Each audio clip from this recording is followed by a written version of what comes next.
Քրեական եւ համայնքային ոստիկանություններում ընդունելություն մրցույթի հարցազրույցների փուլը շարունակվում է։ Ներքին գործերի նախարարության ոստիկանության պետ ներքին գործերի նախարարի տեղակալ Արամ Ղազարյանը դեկտեմբերի 17-ին ներքին գործերի նախարարության կրթահամալիրում հետևել է ընթացքին։ Հանձնաժողովների կազմում ընդգրկված են քրեական եւ համայնքային ոստիկանության գլխավոր վարչությունների, ներքին գործերի նախարարության, միջազգային եւ հասարակական կազմակերպությունների ներկայացուցիչներ, հոգեբաններ, ֆիզիկական պատրաստականության եւ մասնագիտական պատրաստվածության համալիր ստուգման փուլերը հաղթահարած դիմորդները հարցազրույցի փուլում ներկայացրել են մասնագիտական գիտելիքները, հմտություններն ու ծառայողական փորձը առանձին դեպքերի նկարագրությամբ։ Գնահատվել է դիմորդների իրավիճակային մտածողությունը, որոշումներ կայացնելու կարողությունը, ինչպես նաեւ հաղորդակցման եւ թիմային աշխատանքի հմտությունները։ Հարցազրույցները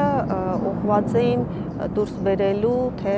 տվյալ դիմորդները որքանով են պատրաստ եւ որքանով կկարողանան իրականացնել այն աշխատանքը, որը իրենց սպասվում է։ Լինում են եւ տեխնացուներ, որոնք որ իսկապես համապատասխանում են ծառայողի չափորոշիչներին, լինում են նաեւ տեխնացուներ, որոնք դեռ իրենց վրա աշխատելու ժամանակ կա։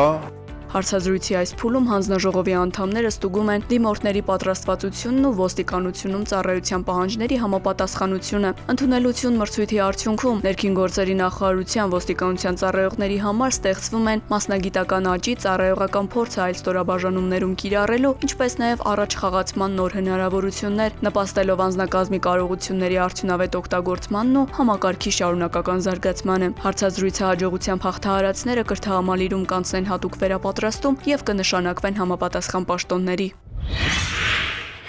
Ներքին գործերի նախարարության միգրացիայի եւ քաղաքացիության ծառայությունը եւ ներքին գործերի նախարարության կրթահամալիրը համատեղ մեկնարկում են նոր ուսումնական ծրագիր, նախատեսված միգրացիայի եւ քաղաքացիության ծառայության նոր ընդունված աշխատակիցների վերապատրաստման համար։ Ծրագրի հիմքերը դրվել են ընթացիկ տարվա ամռանը, երբ կրթահամալիրի ղեկավար կազմի նախաձեռնությամբ փոփոխվել են ուսումնական հաստատության կանոնադրական նպատակները, ընդլայնելով դրանք եւ ներառելով նաեւ միգրացիոն ոլորտի աշխատակիցների վերապատրաստումը։ Ծրագրի մեկնարկին բացման խոսքով հանդես են եկել ներքին գործերի նախարարության կրթահամալիրի ռեկտոր Մանուկ Մուրադյանը եւ միգրացիայի եւ քաղաքացիության ծառայության պետ Նելի Դավթյանը։ Մանուկ Մուրադյանը կարևորել է նոր ծրագրի մշակումը եւ ներդնումը, ընդգծելով, որ հաջող մեկնարկից հետո առկա է պատրաստակամություն այն շարունակաբար զարգացնելու եւ ընդլայնելու։ Իր ելույթում Նելի Դավթյանը նշել է, որ ծառայության ձևավորումից ի վեր աշխատակազմի վերապատրաստումները մշտապես եղել են հանրային ծառայությունների որակի ապահովման կարևորագույն բաղադրիչ։ Միևնույն ժամանակ նա ընդգծել է, որ վերապատրաստումներն իրականացվել են հիմնականում աշխատաժողովների ձևաչափով, նեղ թեմատիկ ուղղվածությամբ եւ լոկալ կարիքները բավարարելու նպատակով։ Ծառայության պետի խոսքով կրթահամալիրում միգրացիայի եւ քաղաքացիության ծառայության աշխատակիցների համար կայուն եւ որակյալ կրթական մոդուլի ներդրումը ոլորտի ամենամեծ ձեռքբերումներից է։ Մեր նոր աշխատակիցները սովորում են ավելի հմուտ ավագ գործընկերներից, սակայն այս մոտեցումը միշտ չէ, որ ապահովում է փորձի փոխանցման ամբողջական եւ ճշգրիտ գործընթացը։ Արդյունքում կարող են խաթարվել ծառայության մատուցման կարգն ու որակը, նշել է Դավթյանը, հավելելով, որ յուրաքանչյուր նոր աշխատակից պետք է սովորի դասախոսից լսարանային պայմաններում տեսական ու գործնական բաղադրիչների հստակ տարանջատմամբ, ինչպես նաև զուգահեռաբար պետք է գործարկվեն որակի ապահովման արդյունավետ մեխանիզմներ։ Դասընթացների բովանդակությունը մշակել է կրթության ոլորտի փորձագետ Սերոբ Խաչատրյանը։ Նրա խոսքով քաղաքացիական ծառայողների վերապատրաստման այս մոդելով միգրացիայի եւ քաղաքացիության ծառայությունը հանդես է գալիս որպես առաջամարտիկ։ Սերոբ Խաչատրյանը ընդգծել է նաև, որ ծրագիրը հավակնոտ է եւ կարող է ծառայել որպես արդյունավետ օրինակ նաև այլ գերատեսչությունների համար։ Դասընթացների բովանդակությանը զուգահեռ մշակվել է նաև էլեկտրոնային գործիք Moodle ձևաչափով, որի միջոցով եւ սովորողները եւ դասընթացավարները կաշխատեն էլեկտրոնային միջավայրում։ Այս մոտեցումը հնարավորություն է տալու նաև սովորելու եւ թեստավորում անցնելու հեռավար տարբերակով, հաշվի առնելով միգրացիայի եւ քաղաքացիության ծառայության տարածքային բաժինների սփռվածությունը ողջ հանրապետությունում։ Նոր աշխատակիցների վերապատրաստման դասընթացները մեկնարկելու են հունվարից։ 2026 թվականի երկրորդ կիսամյակում կմշակվի կրթական ծրագրի երկրորդ մոդելը նախատեսված աշխատակազմի գիտելիքների ստուգման համար։ Ծրագիրն իրականացվել է միգրացիայի միջազգային կազմակերպության եւ միավորված ազգերի կազմակերպության փախստականների հարցերով գերագույն հանձնակատարի ներկայացուցչության աջակցությամբ։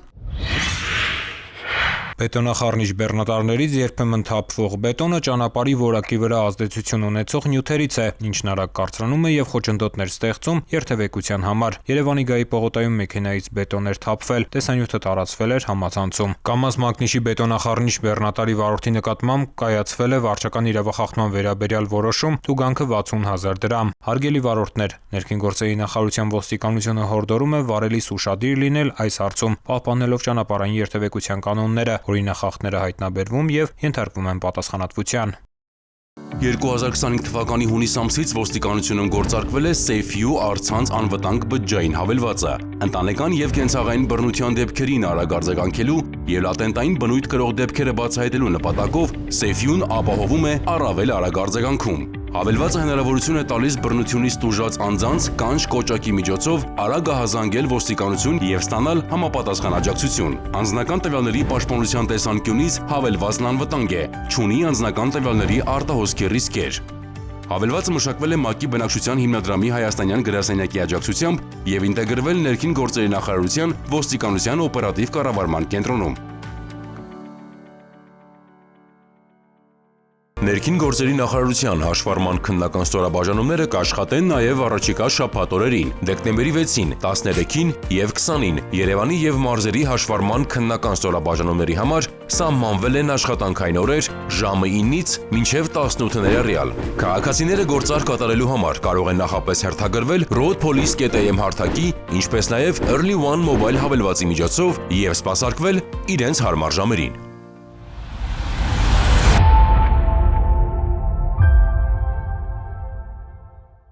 Հրդեհները շրջակա միջավայրի կենսանվտանգությանը սպառնացող մարտահրավերներից են, որոնց առաջացման պատճառները գլխավորապես մարդկային անուշադրության արդյունք են։ Հաճախ մարդիկ չգիտակցելով բացասական հետևանքները գյուղատնտեսական աշխատանքներին ընդառաջ այրում են խոզանն ու բուսական մնացորդները, նպաստելով հողի որակական հատկությունների կորստին, բուսական եւ կենդանական աշխարհի ոչնչացմանն ու մթնոլորտային օդի աղտոտմանը։ Խոզաների այրումը վատթարացնում է հողի օրգանական կազմը, նվազեցնում խոնավությունը, նպաստում է հողում եղած օգտակար նյութերի քայքայմանը, նվազեցնում է հողի բերիությունը, նպաստում է թոքերում քաղցկեղի առաջացմանը, առաջացնում է հազ, ցավ կրծքավանդակում եւ շնչառական խանգարումներ, ոչնչացնում է միջատներին, սողուններին, մանր կաթնասուններին, խոչընդոտում է սննդանյութերի ցիկլը, սնման շղթայի կապերը եւ բույսերի սերմերի տարածումը, ինչը կարող է հանգեցնել տեսակների անհետացման կամ դրանց պոպուլյացիաների նվազեցման, ազդում է էկոհամակարգի ինքնավերականգնման հատկության վրա։ Հարգելի քաղաքացիներ, զերծ մնացեք խոզանների այրում կատարելուց, պահպանելով շրջակա միջավայրի կենսաբազմազանությունը, իսկ նկատած հրդեհի կամ ծխի դեպքում զանգահարեք 911 հեռախոսահամարին։ Անչափահասների շրջանում հանցավորության մակարդակի նվազեցումը ներքին գործերի նախարարության առաջնահերթություններից է։ Մասնավորապես ուշադրության կենտրոնում են կտրող ծակող առարկաներով կատարվող հանցագործությունների նախականխումն ու կանխարգելումը։ Այս հանցատեսակների համար օրենսդրությամբ հստակ սահմանված են արգելքներ եւ իրավական պատասխանատվություն։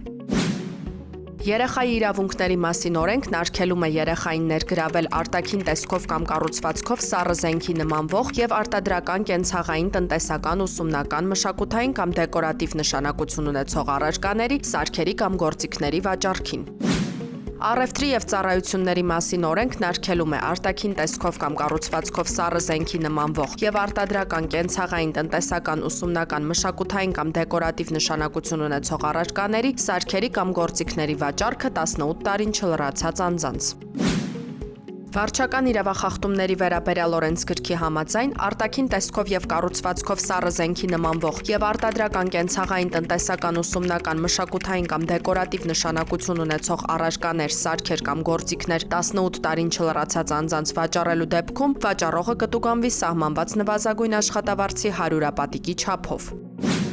18 տարին չլրացած անձանց արտաքին տեսքով կամ կառուցվածքով սառը զենքի նմանվող եւ արտադրական կենցաղային տնտեսական ուսումնական մշակութային կամ դեկորատիվ նշանակություն ունեցող առարկաների, սարքերի կամ գործիքների վաճառքի մեջ ներգրավվելը նույնպես կառաջացնի տուգանք, այս անգամ սահմանված նվազագույն աշխատավարձի 200-ապատիկի չափով։ 16-ից 18 տարեկան անձի կողմից արտաքին տեսքով կամ կառուցվածքով սառը զենքի նմանվող եւ արտադրական կենցաղային տնտեսական ուսումնական մշակութային կամ դեկորատիվ նշանակություն ունեցող առարկաներ, սարքեր կամ գործիքներ կրելը առաջացնում է տուգանքի նշանակում սահմանված նվազագույն աշխատավարձի 40-պատիկի չափով, միաժամանակ վերցնելով այդ առարկաները, սարքերը կամ գործիքները։ Հարգելի ծնողներ, ձեր ակտիվ աջակցությունն ու համագործակցությունն անչափ կարևոր եւ անհրաժեշտ է։ Համատեղ ուժերով անչափահասներին զերծ պահելու արատավոր երևույթներից, կանխելու նրանց կողմից կատարվող իրավախախտումներն ու հանցագործությունները։ Միասին կարող ենք ապահովել մեր երեխաների անվտանգությունն ու բարեկեցիկ ապագան։